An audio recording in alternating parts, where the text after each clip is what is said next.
अगर आपको मेरी वीडियो पसंद आए तो वीडियो को लाइक करें और चैनल को सब्सक्राइब करना ना भूलिए। चलें शुरू करते हैं। यूसुफ एक गरीब परिवार से था। उसके पिता एक छोटी सी मसाले की दुकान चलाते थे। बचपन से ही यूसुफ ने अपने पिता के साथ काम करते हुए व्यापार के गुर सीखे। उसका सपना था कि एक दिन वो अपना व्यापार बगदाद के मशहूर बाजारों तक बढ़ाए, लेकिन इस सपने को पूरा करना इतना आसान नहीं था।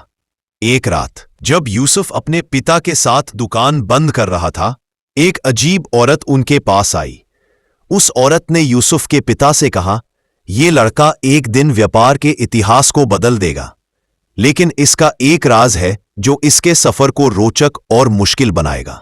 एक दिन यूसुफ के पिता बीमार पड़ गए और दुकान का सारा बोझ यूसुफ पर आ गया। यूसुफ ने नए तरीके अपनाए, जैसे मसालों की बेहतरीन गुणवत्ता और सही दाम। धीरे धीरे लोग उसकी दुकान की तारीफ करने लगे। एक दिन एक शहर का मशहूर व्यापारी अब्दुल रहमान यूसुफ की दुकान पर आया। अब्दुल रहमान के हाथों में एक पुराना नक्शा था जो उसने यूसुफ को दिखाया। अब्दुल रहमान ने कहा, तुम्हारे मसले काफी बेहतरीन हैं। अगर तुम मेरे साथ बागदाद के बड़े बाजार में दुकान लगाओ तो तुम्हारा व्यापार 4 गुना बढ़ सकता है, लेकिन इसका एक शर्त है, तुम्हें इस नक्शाए के रहस्य को समझना पड़ेगा। यूसुफ ने अब्दुल रहमान की बात मानी और अपने पिता की जमीन गिरवी रखकर पैसे इकट्ठा किए, लेकिन उससे ये नहीं पता था कि अब्दुल रहमान के इरादे साफ नहीं थे।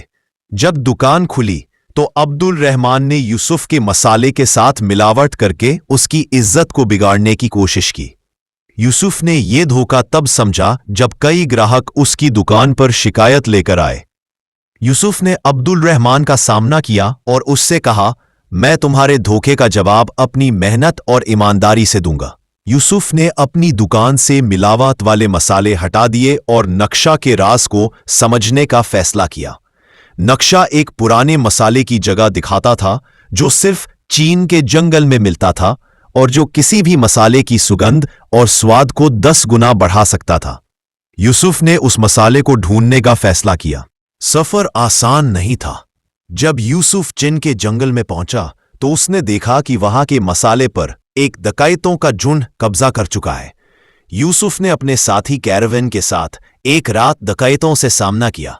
तलवारें चमक रही थी, तीर हवा में सीटियां मार रहे थे और यूसुफ अपने दोस्तों के साथ डकैतों से लड़ता रहा। अंत में उसकी सूझबूझ और साहस की वजह से डकैत भाग गए और यूसुफ ने वो मसाला हासिल कर लिया। बगदाद लौटने पर यूसुफ का स्वागत हुआ, लेकिन उसका सबसे बड़ा शत्रु ओमार अब उसे हराने की साजिश रच रहा था।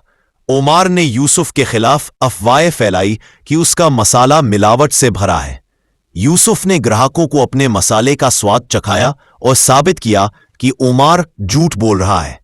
एक रात ओमार ने यूसुफ की दुकान में आग लगाने की कोशिश की, लेकिन यूसुफ के वफादार मजदूरों ने इस साजिश को नाकाम कर दिया।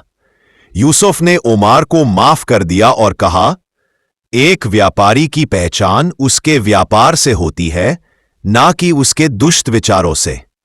यूसुफ के मसाले दुनिया भर में मशहूर हो गए, लेकिन उसने कभी अपनी ईमानदारी और दया को नहीं छोड़ा। उसकी कहानी हमें सिखाती है कि सफलता सिर्फ पैसों से नहीं, बल्कि इंसानियत, साहस और समझदारी से मिलती है।